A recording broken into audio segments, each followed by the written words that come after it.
On the quiet shores of a small coastal village lived a fisherman named William. His home was simple, a wooden hut near the sea, and he shared it with his two sons, John and Tom. The brothers were close in age but completely different in nature. John, the elder, was thoughtful, intelligent, and full of ideas. But he often overthought everything. Tom, on the other hand, was quick, active, and sharp. He didn't think much before making a move. He trusted his instincts and acted immediately. Every morning, before the sky even turned blue, William would wake his sons for fishing. Fishing was their livelihood, their tradition, and their pride. The three of them would push their small wooden boat into the open waters, and each day the pattern repeated itself. Tom always cast his net first. John always cast his net last. And Tom always returned home with a boat full of fish, while John returned empty-handed. Everyone in the village admired Tom. Everyone mocked John. But what no one knew was that John actually understood the sea better than anyone. He studied the waves, the winds, the birds that circled above, the temperature of the water, and the behavior of the currents. He could predict where the fish would gather. He could practically see the future of the sea. Yet every time he discovered a perfect fishing spot, he hesitated. Maybe I should wait. Maybe I should double check. Maybe I should try later. And while he was thinking, someone else would arrive first, sometimes even his own younger brother.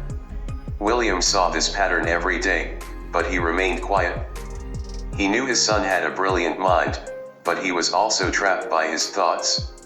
One evening, the villagers gathered near the shore after a long fishing day. Many praised Tom for his huge catch. Someone said loudly, "Look at how skillful Tom is. His brother John should learn from him. Thinking too much is useless if you catch nothing." A group of young fishermen laughed. "Exactly. John studies the sea like a scholar but catches less than a child." John heard it all. And though he had learned to ignore the sharp comments, that day the words hit him harder than usual. His chest felt heavy.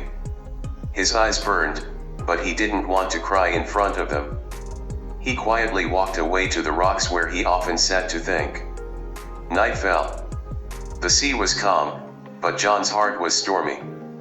He stared at the waves and whispered to himself, "Maybe I'm truly useless. Maybe thinking too much is a curse. Maybe I will never catch a fish."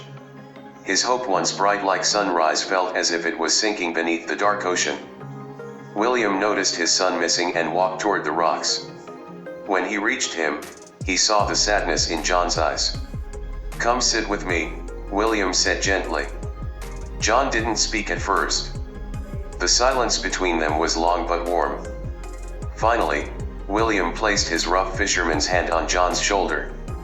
"My son," he began softly, "I know why you are sad. You hear what the people say. You see how your brother succeeds. You wonder why you, the more intelligent one, always return empty-handed." John lowered his head. "I know where the fish are, Father. I truly do. But every time I think of throwing the net, something stops me. I feel like I need more time, or more certainty."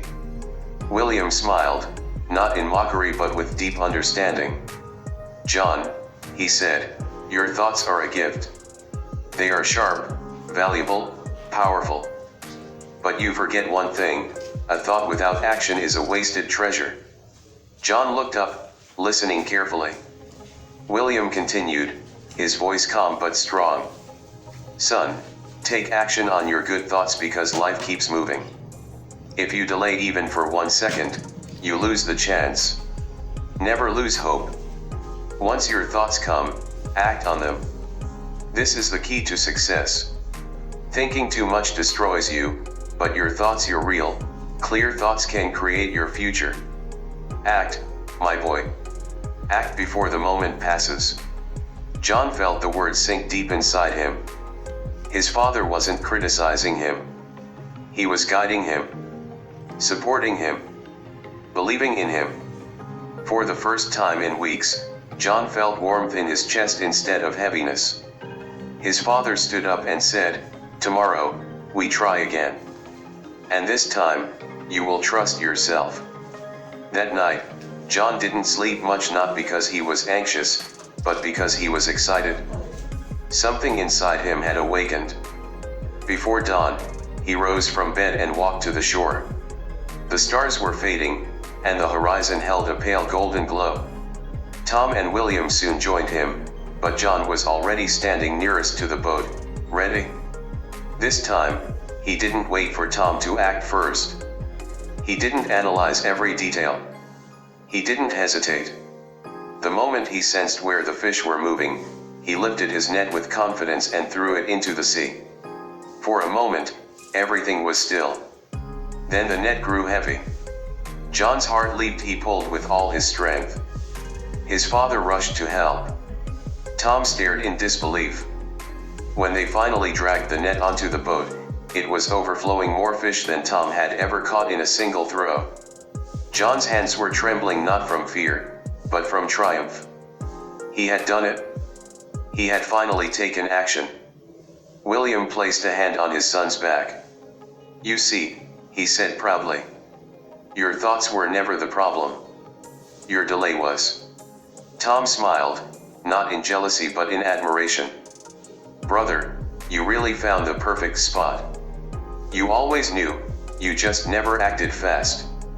John laughed, the sound mixed with relief and pride. "This time," he said, "I acted before the moment passed."